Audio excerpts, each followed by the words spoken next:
19:31 ya de este día lunes, feriado, mucha gente volviendo a casa y también por supuesto nosotros listos para informar y para seguir hablando del tema educativo desde todos los puntos de vista. Exactamente, y en este caso tenemos que hablar de lo que tiene que ver con la inversión que está realizando el área y la cartera educativa específicamente por cada alumno, Diego. Exactamente, vamos a hablar justamente de eso, a ver qué está faltando, qué es lo que todavía hay que apuntalar y cómo fue este arranque de clase también de la mirada, de distintas miradas podríamos decir hoy. Exactamente, por eso ya queremos saludar a nuestros invitados. Muchas gracias antes que nada por acompañarnos en este día feriado. Por ahí también es difícil dejar esas actividades de libre que nos ofrece también esta fecha. Así que está con nosotros el director general de finanzas del Ministerio de Educación, Óscar Stark. ¿Qué tal? ¿Cómo le va, director? Muy bien, muy buenas tardes, Fernanda, Diego, profesor Roberto, a la audiencia. Muchas gracias por la oportunidad. Gracias, Óscar. Gracias. Y nos acompaña también el profesor Roberto Villalba de la OTEP. ¿Cómo le va? Buenas tardes, muy bien. Batallando como siempre, ¿verdad? Saludos al doctor también y a la audiencia. Bueno, director, hace unos días, la semana pasada, salían también informes de ustedes mismos, del Ministerio. ¿Cuánto invierte a día de hoy el Ministerio de Educación por cada niño? El presupuesto del Ministerio de Educación es 1.125 millones de dólares, el presupuesto de este año, del año 2023. Y si dividimos por 1.400.000 alumnos, estudiantes, que son los estudiantes entre escuelas públicas y escuelas privadas subvencionadas, nos dan $803 por estudiante, ¿verdad? O sea, realmente el presupuesto del MEC o la inversión por estudiante que hace Paraguay es la más baja de la región y por lejos, ¿verdad? O sea, en la región hay países que están invirtiendo $5.000, $6.000 por estudiante. Pero una interrupción nomás, 803 es anual. Anual. Y se entiende cuando decimos inversión, ¿qué se entiende? Todo el presupuesto del MEC. Incluido meriendas. Incluidos meriendas, incluidos salarios, todo el presupuesto del MEC. 1.125 millones de dólares es todo el presupuesto del MEC. Si eso dividimos por 1.400.000 estudiantes, nos da $803 por año por estudiante. Y Perdón, estaba hablando de la región, ¿verdad? Sí, en la región, ¿cuáles son los que invierten esa cifra de 5.000? Y Argentina, Uruguay, Chile principalmente, pero inclusive Argentina y Brasil, ¿verdad? Tienen una inversión muchísimo más alta que la que nosotros tenemos. Y ni qué decir en los países más desarrollados, ¿verdad? En estados de Estados Unidos y países de Europa, 15.000, 20 hasta $25.000 por estudiante por año, ¿verdad? Realmente la diferencia que hay es enorme. Y eso se ve claramente, o sea, las deficiencias que nosotros tenemos tienen que ver con eso. O sea, mientras nos invirtamos más en educación, nos vamos a poder conseguir mejores resultados en educación. De esos $800 más o menos por alumno por año, ¿cómo se distribuye? ¿Mayor porcentaje de esos $800 a qué va, director? Y el 89,8% de eso va para el rubro 100, que es salarios básicamente, ¿verdad? Y el resto para todo el resto de los rubros, o sea, unos 3 como algo por ciento para inversión, después están los gastos de funcionamiento, pero el 90% es para salarios, básicamente. Esa distribución también se da en otros países, o Paraguay invierte más en salarios que los otros. Paraguay invierte mucho más en salario que los otros. ¿Y los otros cómo es su distribución? Y más o menos 50, 40% en salarios, ¿verdad? ¿Qué es lo que va a pasar cuando nosotros aumentemos nuestra inversión en educación? O sea, nosotros necesariamente tenemos que invertir más de lo que estamos invirtiendo, ¿verdad? Entonces, si invertimos el doble, los salarios van a ser 50% nomás, ¿verdad? Si invertimos el triple, claro, los salarios van a ser 40, 45, porque también hay algunas cuestiones que tienen que ver con los salarios que tienen que mejorar y subir también, ¿verdad? Hay salarios que mejorar en el MEC. Sí, no salarios tanto. Este año se está llegando al salario básico profesional, que fue un acuerdo del año 2017, con lo que cada docente va a ganar por turno 3.633.000 guaraníes, o sea, con 2 turnos serían unos $1.000 más o menos al mes. Pero entonces está, por ejemplo, el escalafón docente, que tiene que ver también con la carrera docente y tiene que ver con retribuir la capacitación, el esfuerzo que hacen los docentes, y ahí estamos muy atrasados, estamos pagando recién lo del 2020, o sea, las resoluciones del 2020, ¿verdad? Y ahí hay inclusive muchos casos que ya tienen cumplido todos los requisitos, pero que no tienen resolución, o sea, hay un atraso importante. ¿Por qué? Porque no hay presupuesto suficiente para cubrir el escalafón docente. De preguntar el tema del salario al profesor Roberto, estos 1.125 millones se llegó con recortes en el Congreso. ¿Cuánto pidió el MEC, por así decirlo? ¿Cuánto planteó originalmente el MEC como presupuesto para este 2023? Realmente el planteamiento ya fue con el Ministerio de Hacienda. Ajá. Y nosotros hablamos de la posibilidad de aumentar los salarios y llegar al salario profesional docente, que era uno de los compromisos del ministro. Pero nuestro presupuesto ni siquiera ideal, digamos, porque el que surgía de nuestra microplanificación y de la consulta con todas las dependencias del MEC era 70% mayor que eso. O sea, nuestro presupuesto 2.000 más o menos. Y sí, era 1.700 o 1.800 millones de dólares más o menos, ¿verdad? Eso no llegó ni siquiera a salir del MEC, ¿verdad? O sea, porque tuvimos muchas conversaciones con el Ministerio de Hacienda, sabemos también cuál es la situación, y nosotros tuvimos 11% de aumento en nuestro presupuesto, ¿verdad? Habremos sido de las instituciones con más aumento de su presupuesto, pero eso tiene que ver principalmente con el aumento de 16% a todos los docentes del país, ¿verdad? Al hablar de inversión por cada niño, director, ¿cuánto se tiene que invertir idealmente en el Paraguay por cada alumno anualmente? Según nuestro diagnóstico, nosotros tendríamos que duplicar nuestro presupuesto para el año 2030 y triplicarlo para el año 2040, ¿verdad? Entonces, en lugar de invertir $800 por estudiante por año, pasaríamos a invertir 2.400 dólares por estudiante por año, más o menos, ¿verdad? Con eso estaríamos en una situación muchísimo mejor de la que estamos ahora, y cubriríamos todo lo que tiene que ver con infraestructura, con alimentación escolar, que sería básicamente la cobertura, con útiles escolares, con la capacitación para los docentes, con la carrera docente, con tener una nueva forma de educación, digamos, o sea, con más horas de clase. O sea, ahora mismo se está haciendo un plan piloto de jornada escolar extendida, que son más horas de clase donde se cubren música, idioma, gimnasia, etcétera, etcétera. Y lo ideal sería que todas las escuelas, todas las instituciones públicas del país tengan esa posibilidad, más horas de clase, alimentación en la escuela, etcétera. ¿Se tienen datos de si realmente va mejorando el nivel de educación a medida que va aumentando la inversión? Que parece lo lógico, pero hay, digamos, una afirmación así de experiencias, digamos. Sí, hay datos, sobre todo con el primer mundo, sin lugar a dudas, ¿verdad?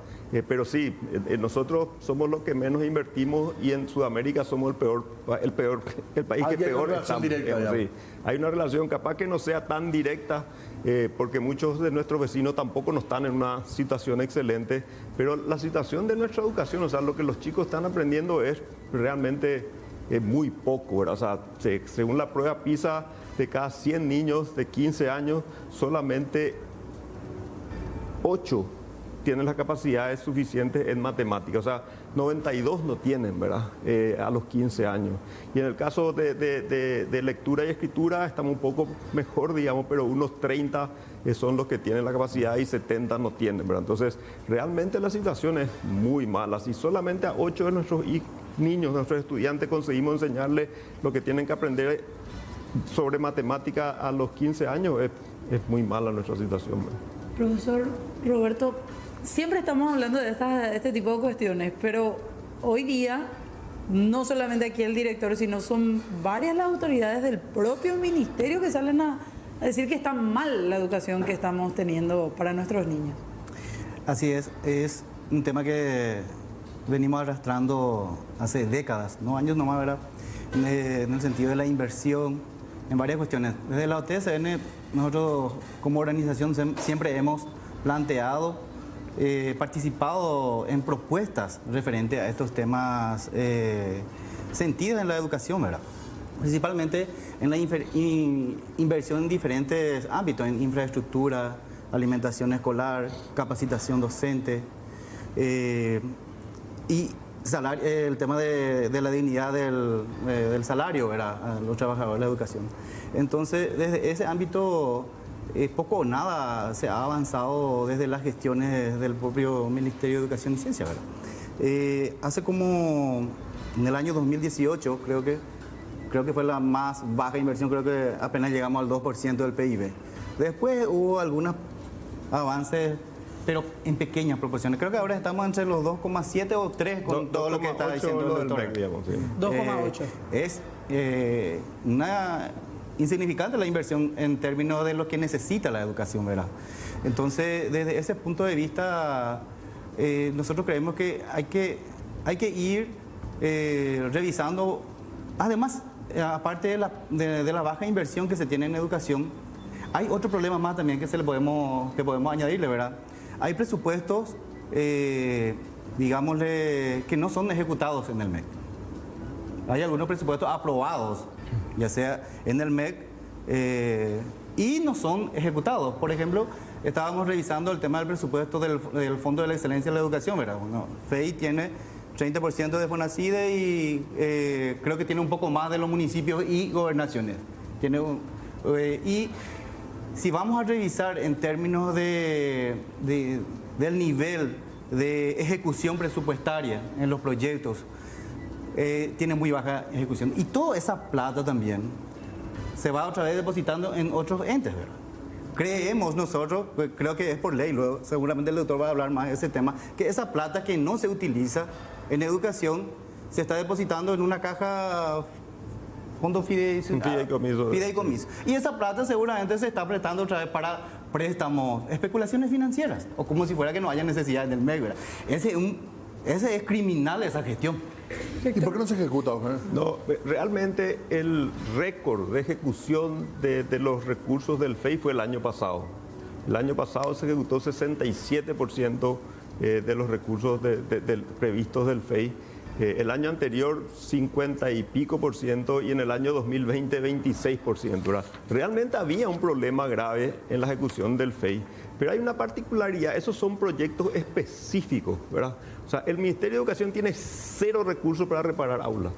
Esos son proyectos para comprar computadoras, para hacer capacitación, para hacer nuevas aulas, para hacer los espacios de primera infancia que son necesarios y que hay que hacer, ¿verdad? Y se hizo un esfuerzo enorme, sobre todo el año pasado y el año antepasado, en el 2021 y en el 2022, y se ejecutó el año pasado el 67%.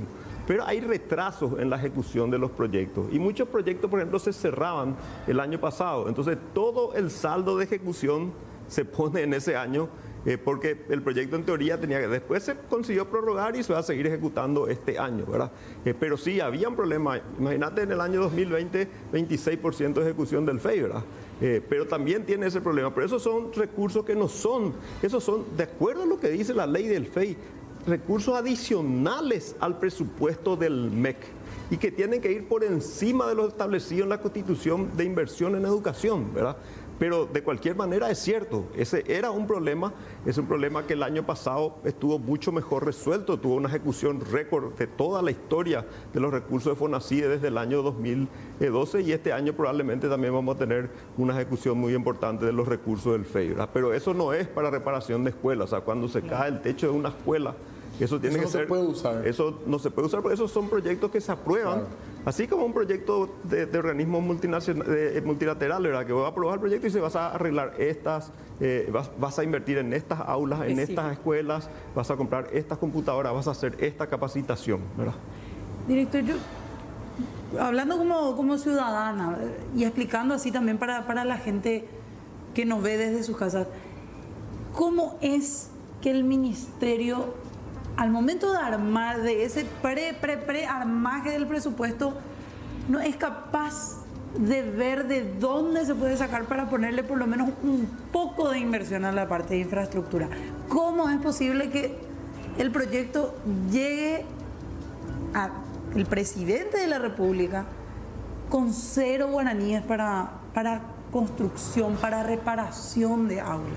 Realmente el único recurso para ser así estrictos, ¿verdad?, que tenemos para infraestructura, para reparaciones menores, es lo que se llama gratuidad escolar, ¿verdad?, que es una transferencia que se hace a los directores de las diferentes instituciones, que tenemos 47 mil millones de guaraníes, ¿verdad? Pero si uno divide 47 mil millones entre 8.500 escuelas, te das cuenta que eso obviamente no es suficiente, pero esos son recursos con los que cuenta el director para pintar, para hacer unas pequeñas Lo básico. reparaciones. Eso es lo único que está en el presupuesto. Y nosotros tanto el año pasado como el año antepasado negociamos con el ministro de Hacienda para que nos dé algunos recursos adicionales de lo que en Hacienda le llaman saldo de FONACIE, ¿verdad? Hay una parte de FONACIE que administra Hacienda y el año pasado conseguimos 8.000 millones más o menos y completando con recursos de la Unión Europea llegamos a los 15.000 millones, ¿verdad? Este año también pensamos hacer lo mismo, ¿verdad? O sea, ver con el Ministerio de Hacienda, de hecho ya lo hablamos, ¿verdad? Ver con el Ministerio de Hacienda que nos dé 20.000 en 2 tramos, porque así era la idea también el año pasado, un primer tramo de 10.000 millones el primer semestre y otros 10.000 millones. Eso es poquísimo, ¿verdad? O sea, nosotros necesitamos 410 millones de dólares para arreglar todas las escuelas, solamente para arreglar las escuelas. Esa foto que vemos del techo caído, esa foto que vemos del baño que está clausurado, de aulas clausuradas, solamente para hacer esas reparaciones necesitamos 410 millones de dólares. ¿De todas las escuelas del país? De todas las escuelas del país, de todas las escuelas del país. ¿Ustedes cómo evalúan, Oscar, Roberto, cómo evalúan el tema de haber sacado, digamos, de alguna manera del MEC ciertos compromisos con la infraestructura? Me refiero a las municipalidades, a las gobernaciones. Hoy en día se habla mucho de cambiar esta mirada también o esta forma de mejorar la infraestructura. Creo que el presupuesto del MEP principalmente debe contemplar en el presupuesto general de gasto de la nación todo lo que es el tema de infraestructura, tema salarial, toda la inversión en capacitación, todo lo que es el tema de las políticas educativas. Acá hay un problema muy grave en el sentido de la política de gestión pública, hablando en educación, porque la vez pasada habíamos adelantado sobre este tema. Lo definen, las políticas públicas lo definen quienes tienen autoridad por el dinero, por la plata, quienes administran la plata, ¿verdad? Si no tenés, vos no tenés plata, tenés sueños, anhelaciones, es no sé, una fantasía, ¿verdad? Pero si tenés presupuesto, podés elaborar un proyecto a corto, mediano o a largo plazo. En ese sentido, en los últimos tiempos, estos presupuestos se le han sacado del Ministerio de Educación, ¿verdad? Se han pasado a otros entes. No importa la fuente, ¿verdad? Pero son fuentes que hablan por la educación. Entonces, ¿cómo es que tenés plata para la educación y al final se te cae todo, toda la infraestructura y te sobra otra vez plata para dar para especulación financiera? Entonces, no debería de llamarse Fondo de la Excelencia de la Educación o Fondo destinado a la educación, lo que tienen los municipios y gobernaciones, ¿verdad? Porque se habla de educación. Y si son presupuestos para educación, se deben utilizar y deben ser... Mira, acá tengo un número que habla... Sí, nosotros también habíamos planteado una cantidad del presupuesto sobre el tema de construcción. Sí, vamos a hablar de inversión, de infraestructura. En el año 2018 habíamos presentado en el MEC una propuesta para el tema donde hablaba de construcciones, reparaciones y mantenimiento de la infraestructura escolar. Porque el MEC también tiene una normativa donde habla de las condiciones edilicias, la cuestión perimetral, que tiene que tener biblioteca, laboratorios, baños sexados, una serie de cosas que tiene que tener una escuela. De esas escuelas creo que, no sé, no llegamos a las 200 instituciones que tienen esas condiciones. O sea que el MEC, propiamente dicho, está violando su propia normativa al habilitar o hacer funcionar instituciones que no funcionan de acuerdo a la normativa del MEC. ¿Se entiende esta parte, verdad? Entonces, en ese sentido, hay cosas que se deben reparar de forma urgente, hablando del tema de infraestructura. Cuando eso planteábamos una totalidad que orillaba a los 800 millones de dólares para la construcción, reparación a esos modelos de institución, donde los chicos puedan tener laboratorios, talleres de investigación y cosas, unas condiciones básicas de una infraestructura que podríamos desarrollar de una mejor forma, ¿verdad? Entonces, la cantidad de plata destinado, 3 billones. 3.770.770 millones. Casi, aproximadamente son 539 millones de dólares americanos que ya se han derrochado en el FONACIE. O sea, hace rato ya habíamos reparado toda la escuela, ¿verdad? Con esta plata. O sea, teníamos plata, pero tampoco lo hicimos. Entonces, hay problemas graves que también estamos arrastrando la falta de gestión pública, el tema de la corrupción, que ya habíamos hablado sobre este tema. Entonces, es importante tener estas inversiones, pero como también tenemos políticas claras para la ejecución de estos presupuestos. Es lo que vos mencionabas, Diego, o sea, desde el año 2012 todos los recursos para infraestructura escolar y alimentación escolar fueron pasados a las gobernaciones y a los municipios, ¿verdad? Y eso suma inclusive más, creo que son como 700 millones de dólares desde el 2012 hasta ahora. Sin monto está la solución. Creo que 800 se dijo la semana pasada. Sí, son porque son 70, 75 millones de dólares al año más o menos lo que se usa para eso. ¿Y cuántas escuelas hay en total? 8.500 y 800 millones, parece un número interesante. Sí, no, definitivamente. Y eso se utilizó en muchas obras que se hicieron, algunas bien, otras mal. En algunos casos funciona bien, otras mal. Pero lo que está claro es que el Ministerio de Educación tiene que tener un protagonismo, mayor protagonismo en este tema de las obras en el interior del país y también en Asunción y Central, ¿verdad? Porque en el caso de Asunción y Central también hay transferencias de FONACIE para los municipios y las gobernaciones, ¿verdad? Entonces, una parte de esos recursos, tal vez la solución no sea que vuelva todo al MEC y que el MEC haga las construcciones, porque realmente las autoridades que están más cerca de las escuelas son los gobernadores y los intendentes, pero sí que haya una parte de esos recursos destinados para hacer la fiscalización de esas obras, ¿verdad? O sea, el MEC tampoco tiene la capacidad de hacer la fiscalización, que ahora se está pensando en cambiar la ley en ese sentido y darle más poder al MEC para fiscalizar esas obras y que también esté adecuada completamente a la microplanificación, se llama lo que se hace en el Ministerio de Educación y Ciencia, con cada uno de los directores de todas las instituciones del país, donde ellos ponen sus necesidades y se hace una evaluación del MEC y se dice, bueno, esto es realmente lo que se necesita. Entonces, para que eso se cumpla, para que realmente el gobernador o el intendente haga la obra que está como prioritaria en la planificación y no haga un tinglado porque es lo que más le va a dar rédito político, digamos. Entonces vos a veces visitas algunas instituciones educativas y ves un tinglado impecable y el aula que se está cayendo y está clausurada y el baño está cerrado, ¿verdad? Entonces, para eso se necesitan poner recursos en el MEC, porque con 20 personas que están en la dirección de infraestructura es imposible verificar 8.500 escuelas, ¿verdad? Pero si vos tenés 100 de cada 100 recursos de dinero de FONACIE, ponés 5, 6 en fiscalización en el MEC, eso va a generar un cambio total en la forma en que se utilizan estos recursos y también en que se haga de la manera más eficiente, ¿verdad? Perdón, que vuelva al viejo sistema, digamos, no. No. Sí, hacer algunas modificaciones. ¿Qué opinas, profesor? Que también estás en contacto con los... Habría que ver la cantidad de municipios y gobernaciones a donde fueron destinados también ese presupuesto y a la cantidad de personas que tenés que seguir los pasos si cumple o no. Y bueno, yo creo que el MEC debería tener la capacidad y política pública de administrar. 20 personas hay en infraestructura. Sí. El MEC tiene 4.000 funcionarios administrativos y hay 8.500 escuelas. O sea, hay medio funcionario administrativo por escuela. O sea, ¿quién barre? ¿Quién atiende el teléfono? Y docentes, ¿verdad? O sea, realmente el MEC necesita más recursos.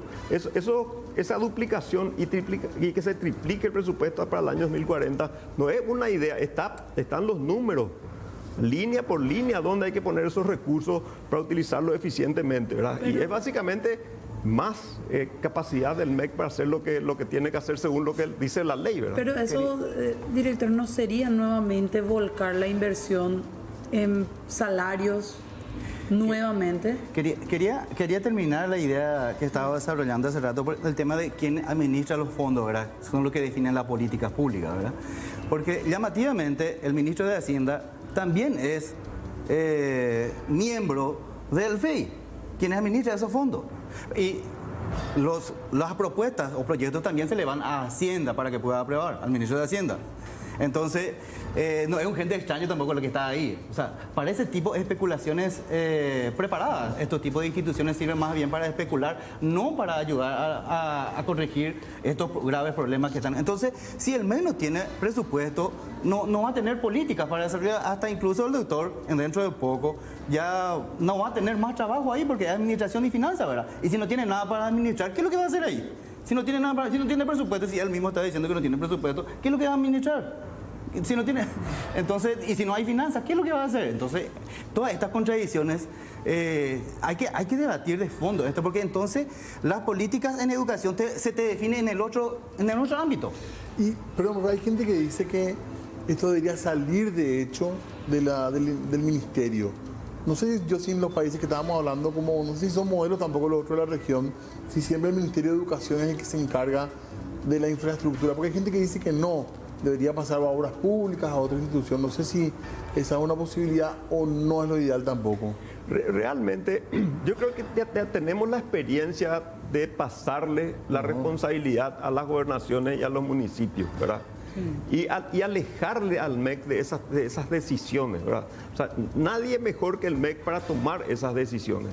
Y en el caso de las escuelas, la comunidad educativa es fundamental. Entonces, tiene que haber mucha participación de la comunidad educativa en la construcción de las escuelas. Y ahí el MEC y la comunidad educativa son los que están en mejores condiciones de tomar las decisiones, ¿verdad? Yo pienso particularmente que el tema de la construcción no es un problema ni para obras públicas. ¿Qué va a hacer? Va a contratar empresas que hagan la construcción, ¿verdad? Sí. Entonces, lo que hay que hacer es contratar a esa empresa de las mejores maneras posibles, descentralizando cuando se pueda, con un control fuerte del MEC, ¿verdad? Pero la solución no es sacar del MEC, porque eso ya se hizo y ya sabemos lo que pasó cuando se hizo sin darle la capacidad al MEC de hacer los controles a esas instituciones que hacían las obras. Yo tengo una última pregunta nada más antes de continuar, al menos de mi parte, director. De esos $800 por alumno que se debe duplicar para dentro de unos años, ¿cuál es la debilidad ahora? ¿En dónde se está invirtiendo menos y ustedes creen que ahí es donde se debe atacar e impulsar esa inversión por cada niño? En base al diagnóstico que se hizo recientemente, ¿verdad? Y que tiene que ver con el Plan Nacional de Desarrollo Educativo 2040, que es el que sigue al 2024 que está actualmente vigente, hay 11 causas de la situación crítica de la educación, ¿verdad? Y esas causas son las que todos conocemos, o sea, tiene que ver con baja inversión en educación, con ineficiencia en el uso de recursos, o sea, del diagnóstico, donde participaron la Universidad Columbia de Nueva York, la Universidad Católica de Chile, con técnicos, los mejores técnicos paraguayos, surge que con los mismos recursos se puede tener 15% más de eficiencia, ¿verdad? Si invertimos mejor lo de las gobernaciones, los municipios, la alimentación escolar, con lo que tenemos podemos ser 15% más eficientes, ¿verdad? Pero ¿cuáles son otras causas? Carrera docente incipiente. O sea, la carrera docente tiene que tener todos los requisitos, hay que ser más estricto para que el docente entre a la carrera y también darles la herramienta para que se capacite siempre. Horas de clase de los alumnos. Asistencia, o sea, que los alumnos no se van a clase muchos días de clase, asistencia a los docentes no se van muchos días de clase, o sea, son cuestiones que todos sabemos, ¿verdad? O sea, docente, infraestructura, etcétera. Y eso se soluciona con 9 políticas concretas también, ¿verdad? Y que tienen que ver con lo mismo. Infraestructura, un modelo educativo centrado en el aprendizaje, infraestructura para las escuelas, materiales didácticos para los estudiantes, alimentación escolar, eso hay que fortalecer porque nosotros cubrimos más o menos el 25-30% de la alimentación escolar, ¿verdad? Y está probado los resultados que da y lo importante que es la alimentación escolar, no solamente para la nutrición, no solamente para que los chicos se vayan a la escuela, sino porque genera todo un aprendizaje de comer juntos en la escuela, etcétera, etcétera. Entonces, de alguna manera sabemos, estamos súper diagnosticados, sobrediagnosticados, dicen algunos, lo que tenemos que hacer y sabemos dónde hay que poner los recursos. Pero lo que faltan son básicamente los recursos. O sea, necesitamos $800 al año por niño. De esos 800, el 90% es salario. Nos quedan $80 nomás para todo lo demás, para infraestructura, para alimentación escolar, para los vehículos del BEC, para todo lo que se necesita. O sea, son $7 por estudiante por mes. Hay que ir relevante de vuelta al tema de la donación, por ejemplo, la Comunidad Europea que fue tan cuestionada en su momento, que ahora cuando se habla de los números permite entender que realmente fue muy duro lo que pasó con ese tema, ¿verdad? Sí, y hasta ahora no se desembolsó por la discusión que sigue estando en el Congreso, digamos. O sea, tenemos unos 100.000 millones de impacto de 50.000 del año pasado y 50.000 millones de este año, que es un agujero que tenemos que resolver también, ¿verdad? O sea, si llega a derogarse la ley, vamos a tener que sentarnos con el Ministerio de Hacienda, pensar en una ampliación presupuestaria, cortar recursos de alguna otra institución y resolver, ¿verdad? Porque son inclusive gastos que ya se hicieron, porque la alimentación escolar del año pasado ya se hizo y es una deuda que tenemos con los proveedores. Profesor, ¿algo más para cerrar? ¿Cómo? ¿Algo más para cerrar, digo? Sí, hablar sobre el tema de inversión. Mejorar la inversión en PIB. Es urgente mejorar el PIB en educación. Segundo, es el tema de cómo podemos fiscalizar y que se utilice toda la plata que se aprueba para la utilización destinado a educación. Ese es un tema que... Mayor nivel de ejecución. Sí, que se ejecute todo luego, porque no es porque por falta de obra lo que... No, acá hay una deficiente y pareciera ser una intencionalidad de parte de la gestión de los que manejan estos recursos a las cuales nos llevan a esta situación, ¿verdad? Y el otro lado, también hay que ver el tema más general, ¿verdad? Pero Paraguay es un paraíso de evasión fiscal. Acá los ricos cada vez más ricos y los pobres cada vez más pobres y se le quiere cargar todo. Si vamos a hablar del tema de mejorar el tema presupuestario, a veces se le quiere cargar a la mayoría de los que trabajan, los que aportan luego. Entonces, eso es todo un tema. Y por último, habría que ver el tema de dónde se destinan los presupuestos, porque si tenemos un país donde se destina mucho presupuesto en el Ministerio del Interior o en las Fuerzas Armadas, tenemos un país que se prepara, no sé, para machacar al pueblo, no para... Si tenés una baja inversión en educación y tenés inversión así para más cárceles, para fuerza de tarea conjunta, entonces te preparas para otra cosa, no para educación. Más educación y menos de otro rubro, sería la idea. Sí, ahí mismo la distribución del presupuesto, luego es un problema político. Bueno, gracias por venir, muy amable. En serio, un día feriado, les sacamos de sus actividades, así que mil gracias y vamos a ir charlando porque es muy interesante, creemos nosotros lo que estamos hablando. Totalmente. Así que gracias, profesor. Gracias a ustedes por la oportunidad.